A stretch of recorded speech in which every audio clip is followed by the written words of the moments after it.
സുമേ, എന്റെ തോർത്തിങ്ങെടുത്ത് ആ ഷെഡിയും കൂടെ. ഭർത്താവ് മുറിയിൽ നിന്ന് വിളിച്ചു പറയുന്ന കേട്ട് സുമൽ പരിശത്തോടെ പറഞ്ഞു. അത് അലമാരുടെ രണ്ടാമത്തെ തട്ടിൽ വെച്ചിട്ടുണ്ട്, അങ്ങ് എടുത്തോ, ഞാൻ ഈ കറി ഒന്ന് ശരിയാക്കട്ടെ. ക്യാബേജ് തോരന് കടുക് വറുത്ത് അതിലേക്ക് തേങ്ങ ചെറുകിയിട്ട് തിളക്കുന്നതിനിടെ സുമ മനസ്സിൽ പറഞ്ഞു. കല്യാണം കഴിഞ്ഞിട്ട് 14 വർഷം കഴിഞ്ഞു. ഇന്ന് വരെ ചേട്ടൻ എൻ്റെ ആ ബ്രേസറിങ് എടുത്തേ, അതുപോട്ടെ എൻ്റെ ആ ചുരിദാറിങ് എടുത്തേ എന്ന് പോലും ഒരിക്കലും പറഞ്ഞിട്ടില്ല. അഥവാ അത്യാവശ്യത്തിനൊന്നും ബാത്റൂമിൽ കയറുമ്പോൾ ചേട്ടാ ആ കുക്കറിൽ 4 വിസിലടിക്കുമ്പോൾ ഗ്യാസ് ഒന്ന് ഓഫാക്കണമെന്ന് പറഞ്ഞാൽ പോലും ചെയ്യാൻ മടിക്കുന്ന ആളാ. പിന്നെയല്ലേ മറ്റു കാര്യങ്ങൾ. സുമ ഒന്ന് ദീർഘമായി നിശ്വസിച്ചു. സുമയെ, നീ അവിടെ എന്തെടുക്കുക? എന്നെ നീല ഷർട്ട് ഇതുവരെ നീ ഇസ്തിരിയിട്ടില്ലല്ലോ. ഇനിയിപ്പോൾ ഞാൻ ഏത് ഷർട്ട് ഇട്ടോണ്ട് ഓഫീസിൽ പോകും? സുമേ, സുമേ! അയാൾ വിളിച്ചു പറയുന്നതിനൊക്കെ ഓരോ മറുപടി പറഞ്ഞുകൊണ്ട് സുമ അടുക്കളയിലും മുറ്റത്തും അലക്കല്ലിൻ്റെ ചുവട്ടിലും കോഴിക്കോടിൻ്റെ അരികിലും കറിവേപ്പിൻ്റെ അടുത്തൊരു യന്ത്രം പോലെ ഓടിക്കൊണ്ടിരുന്നു. അമ്മേ, എൻ്റെ മുടിയൊന്ന് പിന്നിത്താ. 12 വയസ്സുള്ള മകൾ.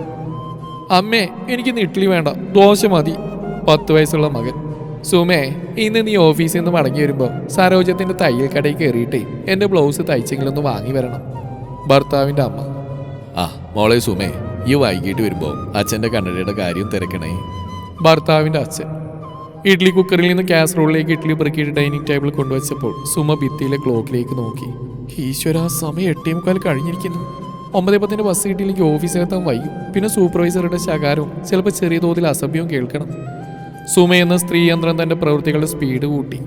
മട്ടും പടുതിയും കണ്ടാൽ വലിയ കളക്ടർ ഉദ്യോഗത്തിന് പോകുന്ന പോലെയാ. എന്നാ കിട്ടുന്ന നക്കാപ്പിച്ചുകൊണ്ട് വല്ല ഗുണമുണ്ടോ? അതൊട്ടില്ല താനും. നിന്നെ പറഞ്ഞാൽ മതിയല്ലോ.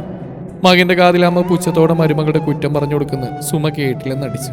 അല്ലെങ്കിൽ തന്നെ ഇതത്ര കേട്ടിരിക്കുന്നു. ഒരു സൂപ്പർ മാർക്കറ്റ് ഓഫീസിൽ ക്ലർക്കായി ചെറിയതെങ്കിലും ഒരു ജോലിയുള്ളതുകൊണ്ട് ചെറിയ പല കാര്യങ്ങളും നടന്നു പോകുന്നുണ്ട്. അല്ലെങ്കിൽ എന്തിനും ഭർത്താവിൻ്റെ വരുമാനത്തെ മാത്രം ആശ്രയിക്കണം. തനിക്ക് കിട്ടുന്ന ശമ്പളം 1 രൂപ കുറയാതെ വീട്ടിലേക്ക് ചെലവാക്കുന്നുണ്ട്. എന്നിട്ടും കിട്ടുന്നൊക്കെ എവിടെ കൊണ്ട് കളയുകയാണെന്ന ചോദ്യം എപ്പോഴും ബാക്കി.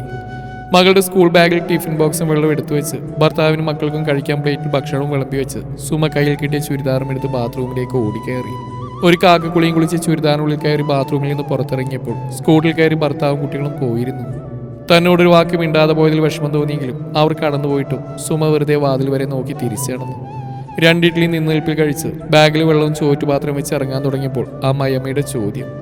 നിന്റെ താലി എന്തിയെ സുമേ? അമ്മേ, അതിൻ്റെ കുഴലൽപ്പം ചളങ്ങി. അതിനെ ഒന്ന് വിളക്കിപ്പിക്കണം. മാലിൽ നിന്ന് വിട്ടുപോരാന്ന് കരുതി ഊരി വെച്ചാ. ഓ, നിന്റെ സൂപ്പർ മാർക്കറ്റിൽ നീ കെട്ടിയതാണെന്ന് തോന്നാതിരിക്കാനാണോ? അത് ഇതുവരെ ഒന്ന് വിളക്കിക്കാഞ്ഞ് വന്ന് കെട്ടിതാലി പോലും വേണ്ടാതായി. എൻ്റെ മോനെ കൊള്ളായിട്ടാ, അല്ലാണ്ട് എന്തു പറയാനാ? അമ്മായിയമ്മയുടെ കുത്തുവാക്കുകൾക്ക് ചെവി കൊടുക്കാതെ സുമ വേഗം ബസ് സ്റ്റോപ്പിലേക്ക് നടന്നു. നടക്കുമ്പോൾ താലി ഒഴിഞ്ഞ മാലിൽ കൈയോടിച്ചുകൊണ്ട് സുമ മനസ്സിലോർത്തു. കെട്ടുപാടുകളുടെ, ബന്ധനത്തിൻ്റെ, വേവലാതിയുടെ അടയാളം. ഭർത്തൃമതിയുടെ കടമകളുടെ, കടപ്പാടിൻ്റെ മുദ്ര. ഒരു പെണ്ണിൻ്റെ യന്ത്രം പോലെയുള്ള ജീവിതത്തിൻ്റെ റിമോട്ട്. ജോലി സ്ഥലത്തുനിന്ന് വീട്ടിലെത്താൻ അല്പം വൈകിയാൽ, ആൺ സുഹൃത്തുക്കളോടൊന്ന് ചിരിച്ച് സംസാരിച്ചാൽ, ഫോണിൽ ആരോടെങ്കിലും അല്പം കൂടുതൽ സമയം സംസാരിച്ചാൽ, കിടപ്പറയിൽ ഒരല്പം മുൻകൈയെടുത്താൽ, മൂടിപ്പൊതിച്ച സുഖത്തോടെ കുറച്ചു നേരം കൂടുതൽ ഉറങ്ങിയാൽ, താലിയുടെ ഉടമസ്ഥൻ്റെ നെറ്റിച്ചുളിയും കണ്ണുകളിൽ ഈർഷ്യ തെളിയും. ചിലപ്പോൾ ഒന്നും പറയില്ല, പക്ഷേ ഉള്ളിലെ അസ്വാരസ്യം കണ്ണുകളിൽ നിന്നറിയാം. പക്ഷേ ഇതൊക്കെ അവർക്ക് യഥേഷ്ടമാവാം. കാരണം യജമാൻ എന്തോ ആവാമല്ലോ. പല ജോലികൾ ഒരുമിച്ച് ഒരേ സമയം ചെയ്യേണ്ട പെണ്ണെന്ന യന്ത്രത്തിൻ്റെ അസ്തിത്വം അടയാളവും അതിലെ താലി. നിബന്ധനകളുടെ സമരസപ്പെട്ട ജീവിതത്തിൻ്റെ ഒഴുക്കിനത്തു മുങ്ങിയും പൊങ്ങിയും കിടപ്പറയിൽ മിക്കപ്പോഴും ഒരു ഉപകരണമായി മാറേണ്ട ഗതികേട് നിറഞ്ഞ ലൈസൻസിൻ്റെ പവിത്രമായ പേര് താലി. സുമ സ്വയം ചോദിച്ചു.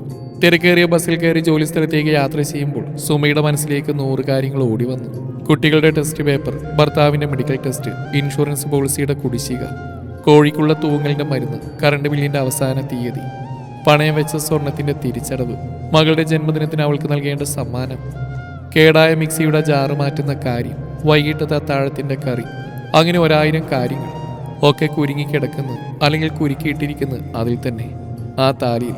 കാരണം അത് നൽകുന്ന ഉത്തരവാദിത്തങ്ങൾ ഒരു രാജ്യം ഭരിക്കുന്നതിൽ കൂടുതലാണ്. എന്നിട്ട് കിട്ടുന്ന പാരിതോഷികമോ പരമപുച്ഛവും. ബസ്സിൽ നിന്ന് സുമ കാഴ്ച കണ്ടപ്പോൾ അറിയാതെ ചിരിച്ചുപോയി. മുണ്ട് മടക്കി കുത്തി സിഗരറ്റ് പോച്ച് വഴിയോരത്ത് മൂത്രമൊഴിക്കുന്ന ആരുടെയോ ഭർത്താവ് എന്ന യജമാനൻ. അയാൾ സ്വതന്ത്രനാണ്. നിയമം ലംഘിക്കാൻ അയാൾക്ക് യാതൊരു മടിയുമില്ല. അയാൾക്ക് താലിയുടെ കെട്ടുപാടില്ല.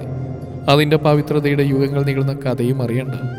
ബസ്സിൽ നിന്നിറങ്ങിയ സുമ നേരെ കുഴയിളകിയ താലി വിളക്കി ചേർക്കാൻ തട്ടാൻ്റെ അടുത്തേക്ക് നടന്നു. ആ താലി, അത് കഴുത്തിലിനായിട്ട് എന്തോ ഒരിത്.